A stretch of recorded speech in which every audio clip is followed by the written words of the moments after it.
Okay, ladies and gentlemen, we're looking at the investigations which are supposed to be done.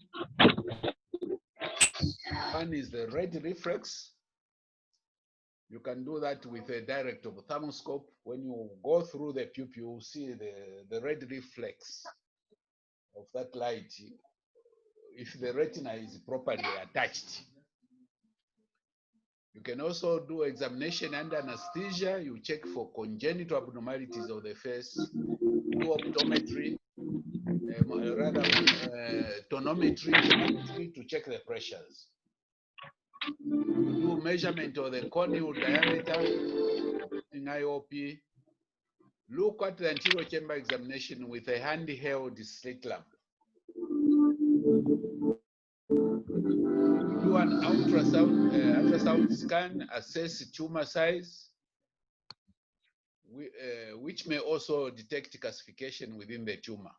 Systemic assessment, you do the physical examination of the patient. MRI scan of orbit scar is in high risk cases.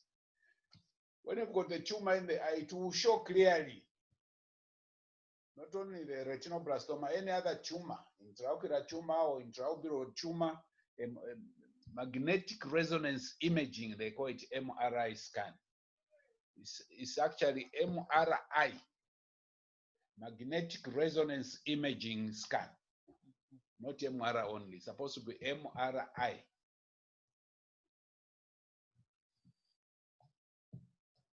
Okay, so once you do those investigations, this is the CT scan. You can see that in the left eye here, in this eye on your, there's all the tumor, calcified tumor within the eyeball, while the other eye has got a bit more in the, I think this is the left eye, the other one is the right eye. It gives you that anterior posterior axial picture. These are the eyeballs, the eyes.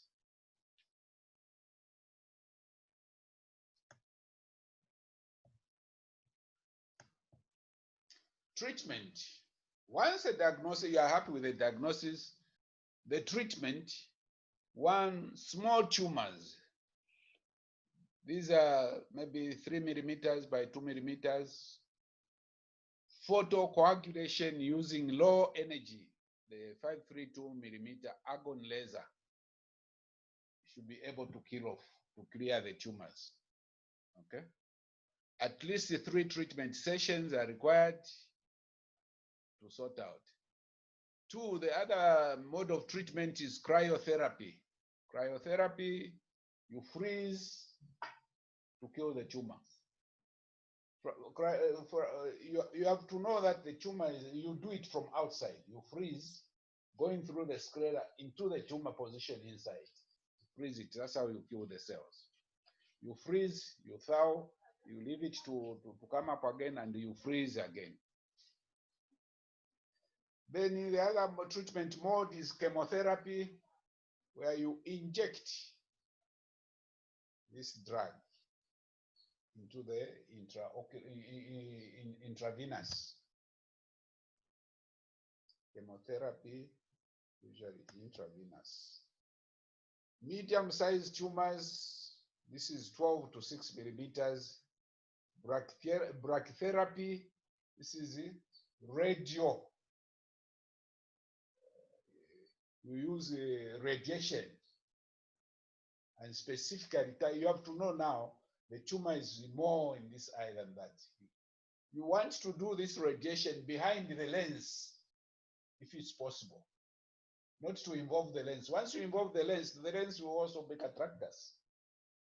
Once it's cataractous, you will not see what is inside. So you try to just focus on the, on the tumor material, and you do radiotherapy.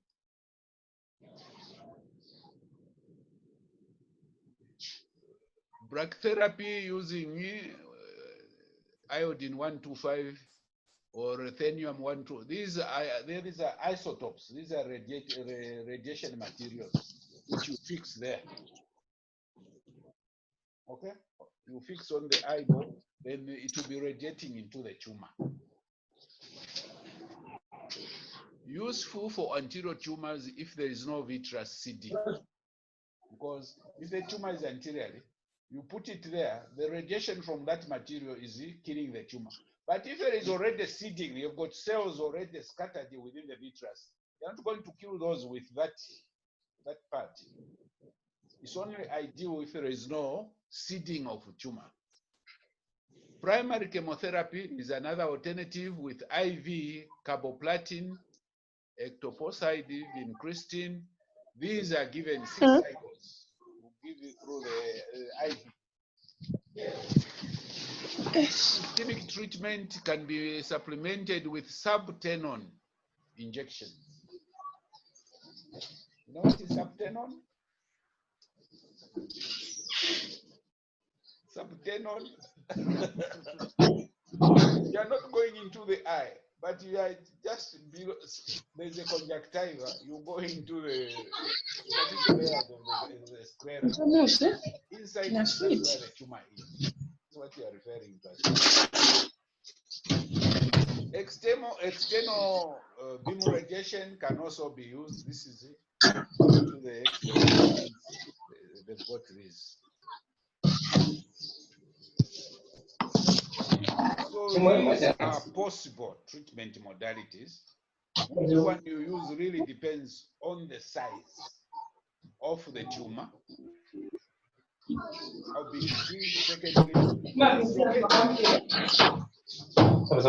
if it's located more in the posterior areas, there's no way you can do implanting this 125 anteriorly. It won't do much.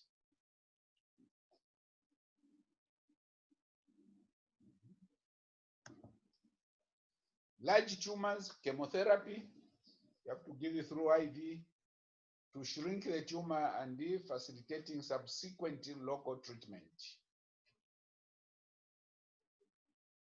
Chemotherapy can be used first to shrink. If you want to shrink it, then later on you can go on to use the other treatments. Enucleation indicated if there is if there is rubiosis. What is rubiosis?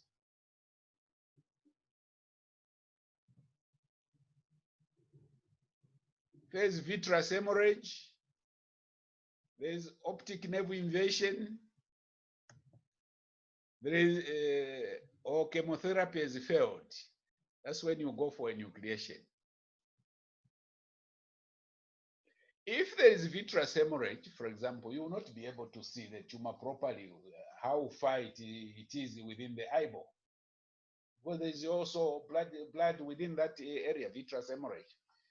If there is rubiosis, these are blood vessels growing onto the iris.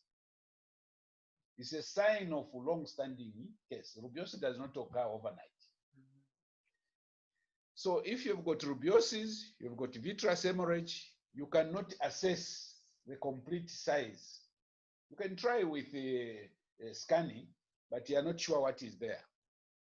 If there is optic nerve invasion or chemotherapy has failed, that's the indication for enucleation.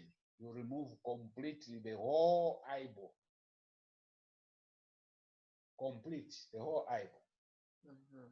And this patient, it means they will, at a later stage, you will give them an artificial eye to balance the beauty at the face. Not that it will be seen, no. It's just to balance the beauty. Artificial eyes never see.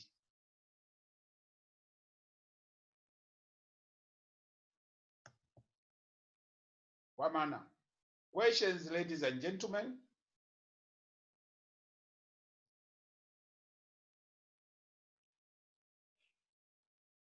Questions.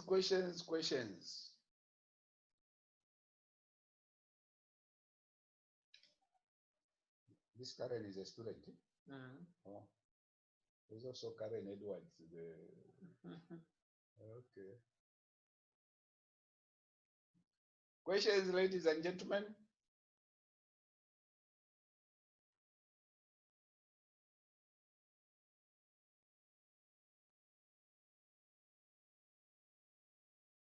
Everyone is just quiet and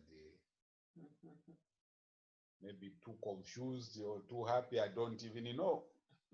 All I can say is take your time, go and read through this material. If after reading through you still have questions, you are free to come in the department here. Then I can explain to you whatever problem we can explain for you. No one is asking.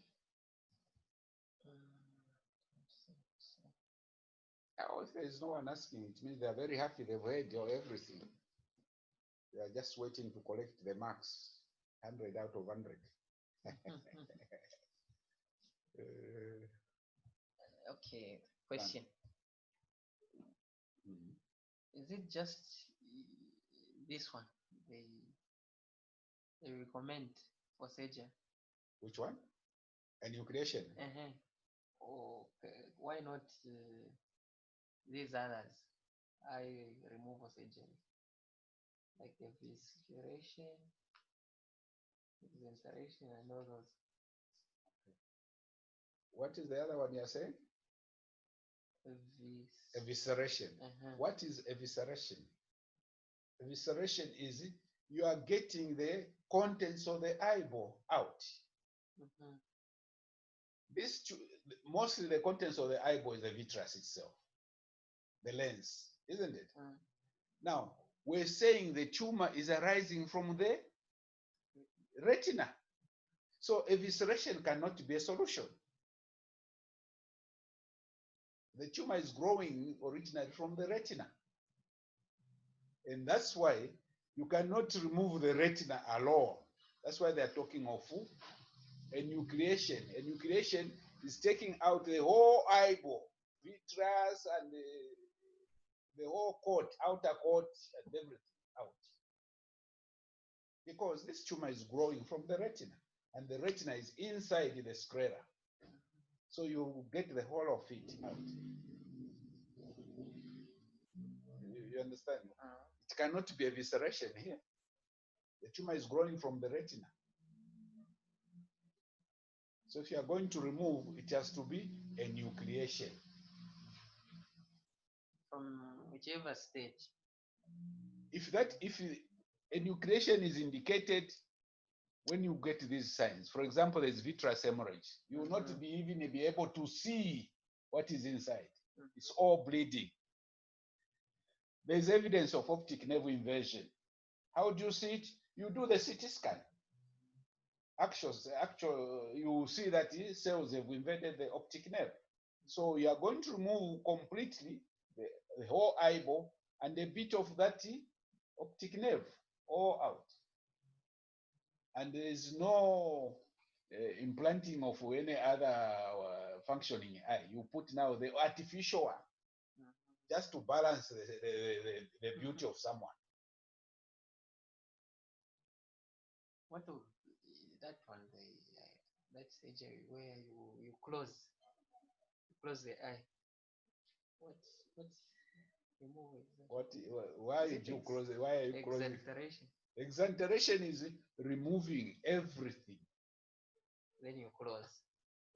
Is there a need of exenteration? Once you do it, at some stage you have to put in an artificial eye. It means you have removed the whole eyeball and all the tissues there.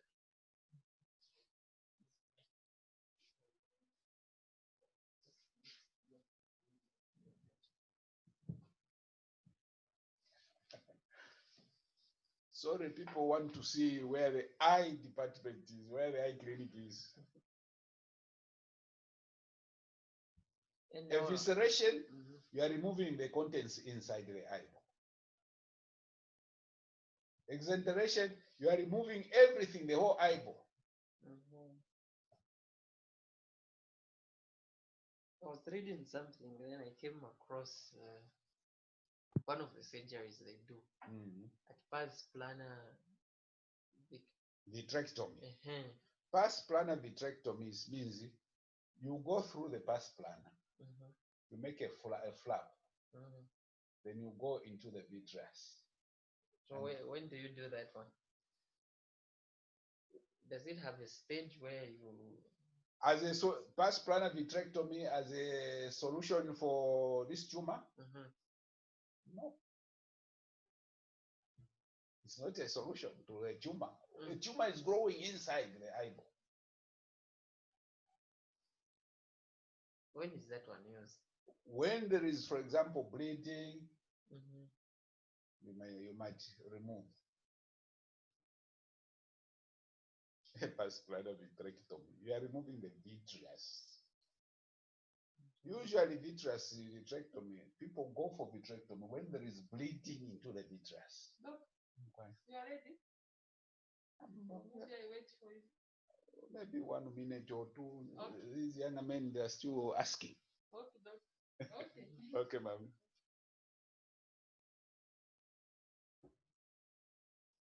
Any questions?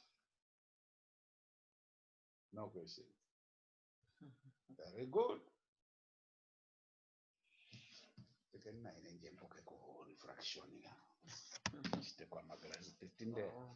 So we'll be doing uveitis next. Okay. We can do uveitis. Let me just have a refraction. Sunga yourself. Yeah, we can do uveitis.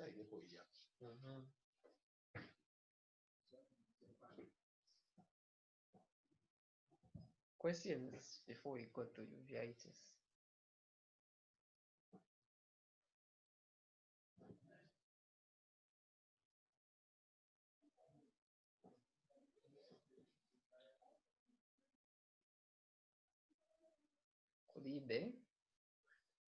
Okay, then we'll wait for the next